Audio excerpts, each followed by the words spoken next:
Cub Scouts Canada, this is my world badge. This is the personal achievement badge form that you have to fill out with 4 adventures. My plan is to do research with my dad on South Korea, Egypt, Denmark, and the Philippines. I will describe some of the flags and cultures of each country. For my first adventure, I will do a presentation on South Korea. I will then go to a South Korean restaurant. This is the flag of South Korea. The field is white and represents peace and purity. The circle in the flag's center symbolizes balance in the universe. The red half represents positive cosmic forces, and the blue half represents the opposing negative cosmic forces. In comparison to the Filipino flag, the colors have opposite meanings. Although both flags position their positive or peaceful representations at the top. The trigrams represent one of the 4 classical elements: justice, fruition, wisdom, and vitality. One of the biggest companies in South Korea is Samsung. Samsung has the 8th highest global brand value in the world. Samsung makes many products and has assembly plants and sales networks in 74 countries. Samsung is one of the global leaders in smartphone manufacturing. Hey Robbie, did you notice that the phones there are Apple phones, not Samsung? Yes. Do you know why? Apple's superior. No, because Samsung builds the screens for Apple. Yeah. Samsung Heavy Industries is one of the global leaders in building the largest cargo ships in the world. The tallest building in the world, the Burj Khalifa, was built by the Samsung Construction and Trading Corporation. So Robbie, you know who this guy is? Guy who sings Gangnam Style? Yes, yeah, he sings Gangnam Style, and he has, how many views does he have on his video? 4.2 billion. Yeah, that's a lot. Billion. Yeah, and so this is what's known as K-pop, and that comes from South Korea, and it's extremely popular. Yeah, even here it's popular. So Robbie, what's all these pictures about? Mukbang. Yeah, so that's you and I with our channel. We like to do mukbangs. Do you know what a mukbang means? Eat. It translates to eating broadcast, and it's a trend that took place in South Korea, and it got really popular on YouTube. And so we decided to give it a try, and it turns out that it's our most popular videos on our channel. One of our videos has 16,000 views. Yeah, I mean, that's a lot for us. I mean, our scouting ones don't get a lot. Yeah, but, you know, that's over time. Like, because our channel is taking off now, it's growing faster and faster, and we're starting to get more and more subscribers. And we really enjoy doing the mukbangs, right? Yeah. So, Robbie, let's show people our mukbang. And it just so happens it's also about South Korean food. So, yeah, so this is going to be perfect. Brisket, pork ribs, chicken thigh, spicy pork, pork belly, and the pork shoulder. Great. Thank you. We can tell which one's the spicy one. Wow. Okay. Oh, Robbie, this stuff is crazy. Oh. You excited, bud? Huh? Hey, Robbie. I'm more excited about Oh, yeah. Shrimp, mushroom, pineapple and onion. Robbie, this is our first actual mukbang. Korean food, huh, bud? Nice. Look at that, Robbie. Huh?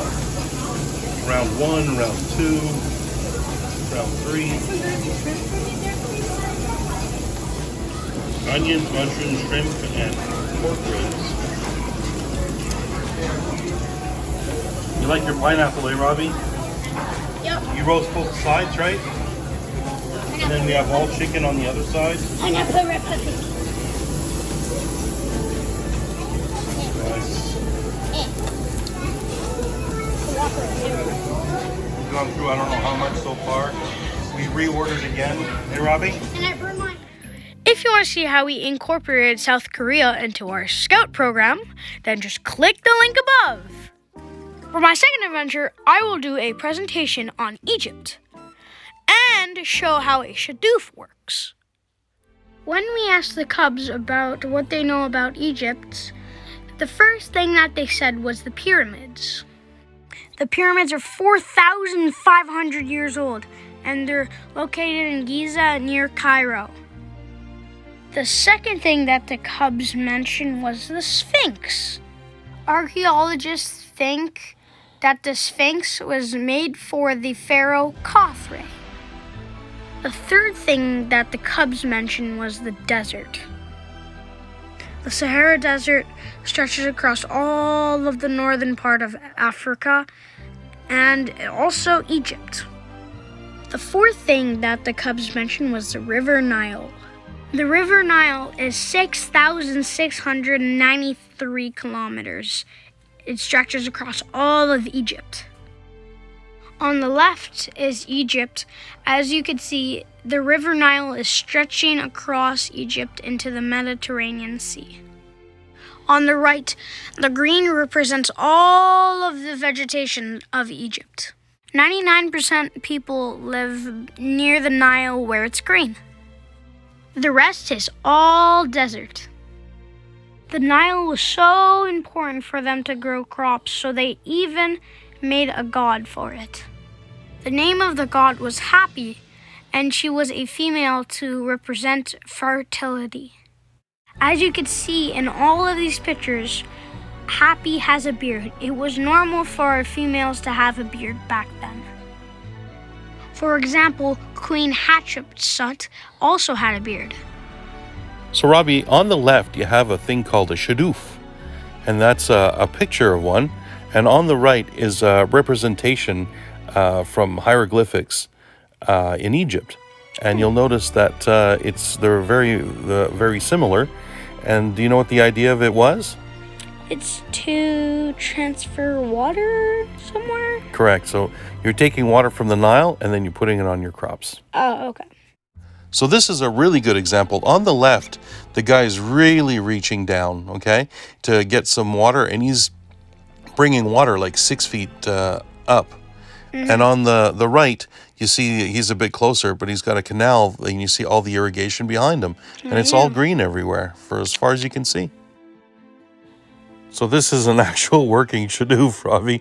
It's made from really knotty branches and stuff, and he's got probably a bag of rocks as a weight, and the guys are bringing up the water. In this case, there's two guys.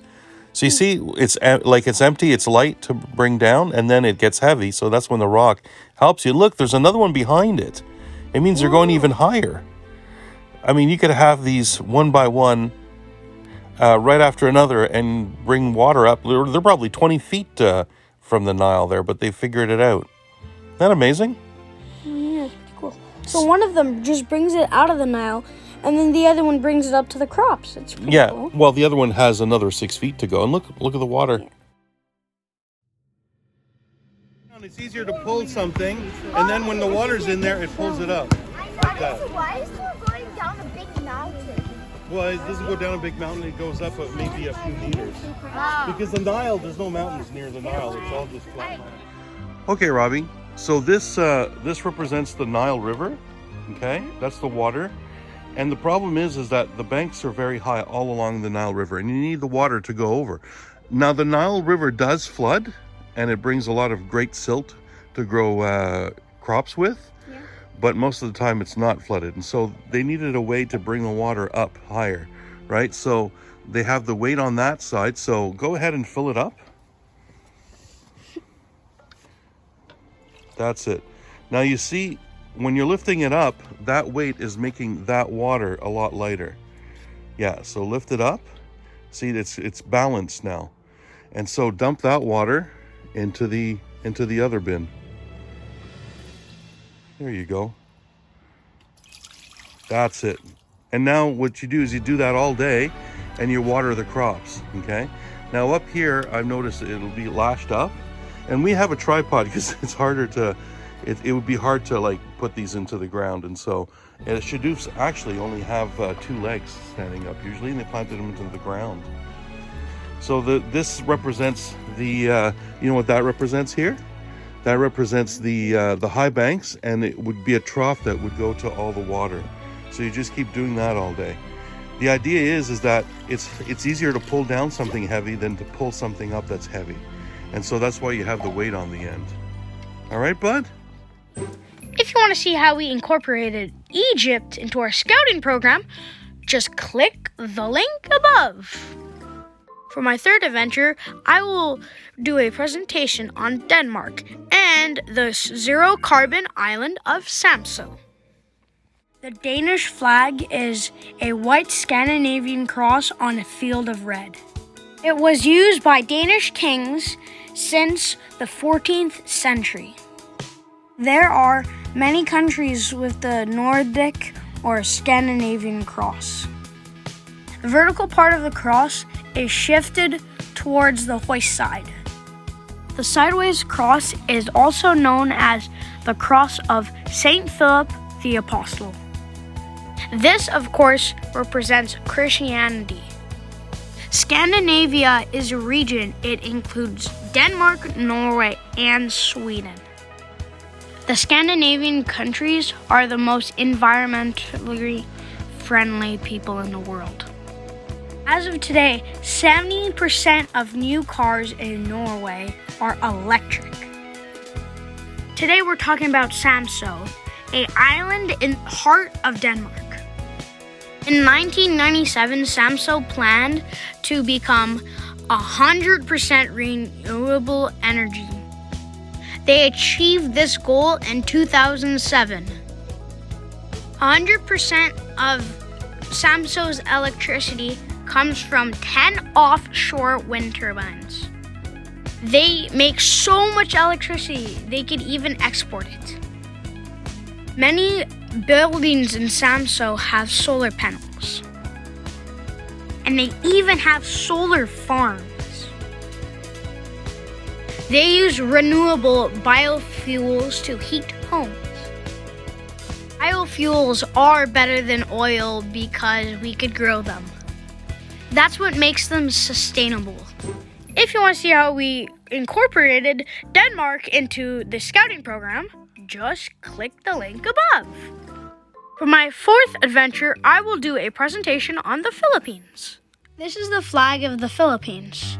The blue stripe represents peace and the red represents war.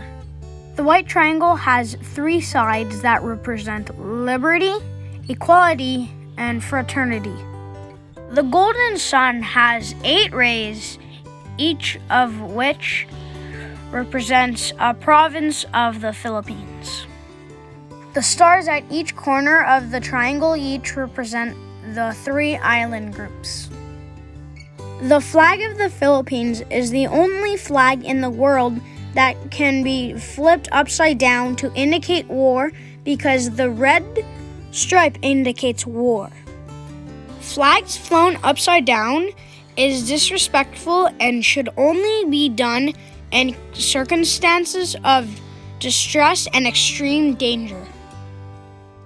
The Philippines is named after King Philip of Spain after the Spanish landed in 1565. Today, 93% of Filipinos are Christian. As of the 2016 census, the Philippines is the 6th most English-speaking country in the world. The Philippines has more English speakers than Canada or the United Kingdom. One of the most popular tourist destinations in the Philippines is Mount Pulag, which is a dormant volcano. People from all over the world come to see the Sea of Clouds. The Philippines is the 2nd largest coconut producers in the world. Bus in the Philippines is called a jeepney and are modeled after the American Jeep. This is a Willys Jeep from World War II. If you want to see how we incorporated the Philippines into our scouting program, then just click the link above. Review. I like trying South Korean food the best. That's it for Scouts for this week. If you want to see the full video on any of these 4 adventures, just click on that link. Don't forget to subscribe and hit that like button.